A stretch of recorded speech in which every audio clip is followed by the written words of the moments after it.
What's up, guys? Mike Davis here, Ignite Takeover. I'm hanging out here with Maz Buzelis. Great to be with you, Maz. Yeah, thank you for having me. Not only are you one of the highly talented prospects, but you're also Coldplay's #1 fan, is what I hear. Mm-hmm. You're a big Chris Martin guy, but listen, let's talk about everything with you. I think, the crazy thing is that I think people at home have to realize is to be 18 and to commit to a dream at such a young age is such a big deal. You went to 3 high schools, for instance, just to pursue your dream. You're doing gymnastics, you were doing swimming, but eventually, even though you didn't love basketball at first, your dad really took an interest to make sure you were playing basketball. Both your parents play professionally in Lithuania. You have a great pedigree. You have a grandparent who was even an amazing handball player. But tell us, why basketball? Because you said in an interview, basketball is like a drug to you. If you don't practice, you can't sleep at night. There's a part of basketball you just have to play it. How did you learn to love basketball so much? So basketball is pretty much in our family genes, I'd say. My great-grandfather played it and my grandfather. So I'd say like having those genes, I kind of use them to my advantage, I'd say. Like doing swimming and like gymnastics. I pretty much was in every sport. My family kept me occupied, during my young life. So basketball just found a love. I found a love for basketball like 8th grade, I'd say. So I just took it to my advantage. I knew that like my mom was good, my dad was good. But I also just loved it like so much, and I still love it to this day. I don't think I'm ever gonna stop loving basketball. The level of love, though, is striking to me, because a lot of guys who are at your level, they love it. Yeah. But this is how much you loved it. I mean, you said you'd be playing middle school games, and you'd leave a middle school game in the middle of the game to go drive 45 minutes to go. Not in the middle of the game, but like after the game. After the game. After we won. So you would go after you win. Okay, Yeah. that's good to know. You'd go drive 45 minutes to go play and practice with another trainer, or you would be zoning out in the middle of your school day just thinking about playing basketball. So it means a lot to you. It does. It does. It was a little difficult for me to focus in school. I know it sounds kind of crazy for people. Like people won't believe that they'd probably say, "Nah, Modest, you just zoned out because you didn't like school." Nah. I just love basketball more, It would like strike me in the middle of a test while I'm doing a test. I'd like learning new moves, like on YouTube and like watching on my computer, because like the Wi-Fi was blocked for phones and stuff, so I'd pull it up on my computer when the when the teacher got close, I'd close it. But you were obsessed. Yeah. And you're still obsessed. Yes. What was it like going to all these different high schools? I know you went to Brewster Academy, that's produced guys like Donovan Mitchell and TJ Warren. So when did you start getting to this point in your career, in your young life, where you started recognizing, I'm really good at basketball and I got a lot of potential? So when COVID kind of hit, I was still at my old high school, Hinsdale Central. So I decided to make this move to Brewster. It was kind of an academic move, I'd say. My mom would call it that. But I looked at it like as a basketball move, because like all the people they produce, I can be one of those guys. So going to Brewster was kind of like it was a big step. It was a big step for me. Because like leaving home for the first time. So it was a little different, but I kind of like took it to my advantage that I can be in the gym all the time, but also I had to do school, but I wasn't really like, I didn't really, hate school. I'd still do it, but having like Coach Smith, who one of the best coaches, of all time in high school, like 5, 6 national championships, I can pick his brain and like figure out what I could do with basketball and see how far it can take me. So. And, as you're progressing through your career, somebody who's taking basketball so seriously, where you're going to 3 different high schools, you're obsessing over it, like you have told us, why did you choose Ignite? Because you had offers from top-tier programs, Kentucky, UNC. You passed on all that to come to Ignite. Why Ignite? Well, people would say I picked Ignite because there's no school, there's no teachers, but I wouldn't say it's that. I think it's different from like college. Of course, it's the pro route, but I have a lot of belief in Coach Hart and all the coaches. T. Scott, Coach Bake, Nick, CJ. They're all going to be a big part of my life. So I'm always going to keep them close. But it's also I just want to keep the main thing, So basketball is the main thing, and that's the most important. I like that. Keep the main thing the main thing. And where have you evolved already as a basketball player just by being with the Ignite? Where have you seen your game take leaps? I'd say like physically, being in the weight room with Coach Ernie, my whole body has just progressed. I've gained like 20, 25 pounds in the past like 4 or 5 months. So physically I've changed, but also like my mental aspect of the game is a little different. The way I approach it is, I've always approached it with like, I always got to be in the gym, but that's obviously it's still, the same. But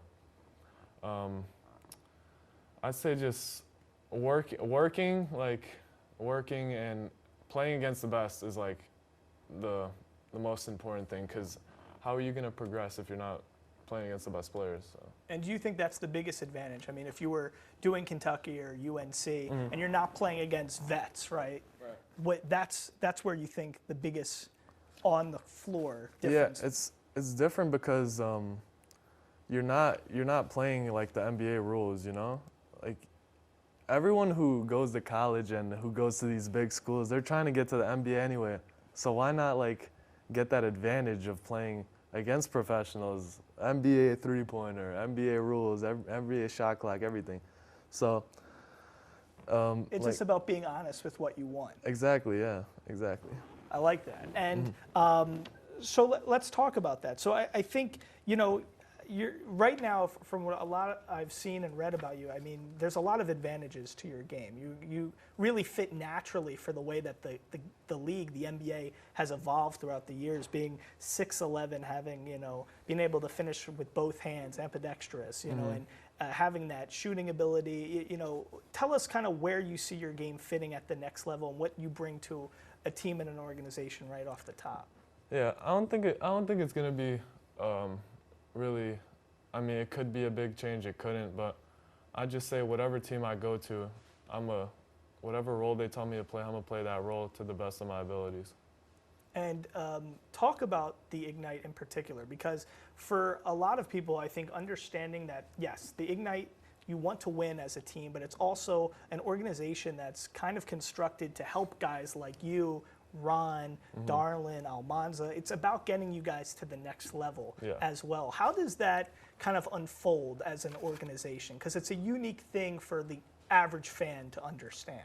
Yeah, it's a little bit different to understand, I'd say, because like of course we want to win, but we're also trying to get to that next level. It's the coaches like they're not going to get fired because they're not winning. They're there to develop you and just help you overall on and off the court, I'd say.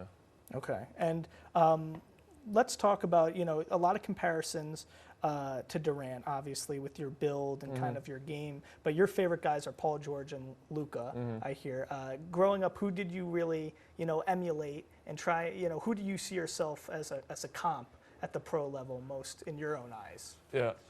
I don't really like to compare myself to anybody. I'd say I take a small like piece of everyone's game and just like kind of put it into my game, I wouldn't say I'm really comparing myself to anybody. I like how in this interview with GQ, which, if you haven't seen it, you got to go read it. First of all, you're a good model. How was the modeling situation for you? You like that? That was a little different, I'd do it again, of course, I'd say, but I don't know. It's just not me. But I think I think I could do anything if that's how I was raised. I can do anything, but it's a little different from just being a basketball player. So stepping out of the box was good. I like how honest you are and how much you're very frank. You said, what, I want to be recognized. Like you want to be a superstar. And explain that innate want, because I think a lot of people have the God-given abilities, they have the pedigree, having, you know, parents who play professionally and great-grandparents and grandfathers who played and grandmothers, but you also have to have that desire, that one. It's not just being, you know, born and blessed with those abilities. Right. It's about that desire. So what is it about you that just, you want that superstardom? Yeah, I mean, a lot of people can have like that, you know, God's gift ability, but at the end of the day, that ability will only like take you so far, you know? So just working and just trying to progress every day will like you'll level up like so easily, you know? So having that God's gift ability it only lasts so long for some people, you know? What have you learned most from your father, Idis, right? Your mother, Christina. What have you learned mostly from them? Well, from my dad, I mean, I used to, like after playing like a bad maybe AAU game, I'd say, or even like a showcase, like camp, I'd kind of be upset, you know, driving in the car and my dad's like always with me. So he'd say, you know, there's always a tomorrow, Modest.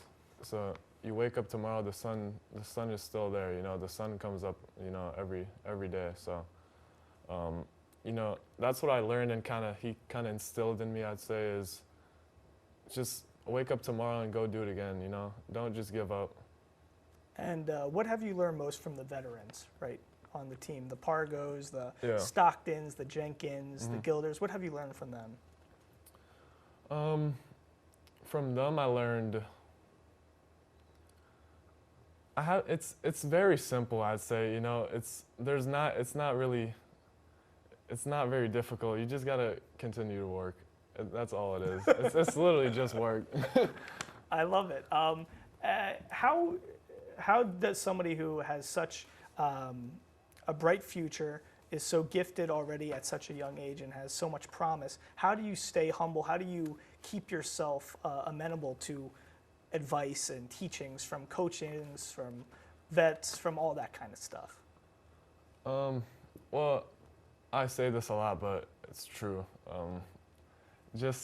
I think you can grow and become better all the time. It's not, you know, it's not just about hooping and playing basketball.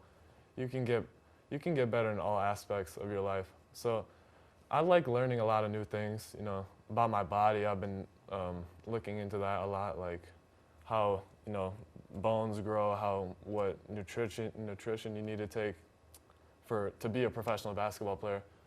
So learning new things is going to be very important for me and for the next level, NBA, this level, and, you know, just learning. So. Where are you in a year from now? A year from now, I believe I'm going to be in the NBA and I'm going to be a good player, I'd say, and helping my team win. How important is it to you to be the top pick of the NBA draft? I mean, it's important. It's for sure important for me. If you're not trying to be the best at something, I think you shouldn't, you know, be doing it. So. And what is it like being surrounded, being on a team, not only with the vets, but then having the Almanzas, having the Hollands, having the other guys who are these other top-tier prospects? How does that push you guys to become better, having that kind of, you know, competition? Everybody on the team has a different aspect of their game that they're really good at. So I'm kind of seeing like what everyone's good at right now. Like Ron is really good at finishing and, you know, going through contact. So I'm learning from him. Ethan is like high IQ, like one of the smartest players I've seen. Even like Dave Stockton, his IQ is off the charts. I mean, so I learned from him, like John Jenkins shooting, like how Babo rebounds, how aggressive he is. So right. So everybody's got something that separates them. So what is the thing that separates you? Separates me, I'd say, is I can do it all on the court, I'd say. And, I love it. Yeah. A couple fun things. It looks like you and I, the one thing we have in common, we don't have a lot in common on this, especially not height, not hooping ability. We both lived in Chicago for some time, but we're both scared of heights. Oh, yeah. How scared of heights are you? Have you ever been on a roller coaster? At 6'11", are you allowed to go on a roller coaster? I've never been on a roller coaster. No, I remember my mom used to beg me to go on roller coasters. I was like, nah, I think I'm gonna stay on the ground with my 2 feet. But I would say I'm kind of like trying to get past that fear of heights.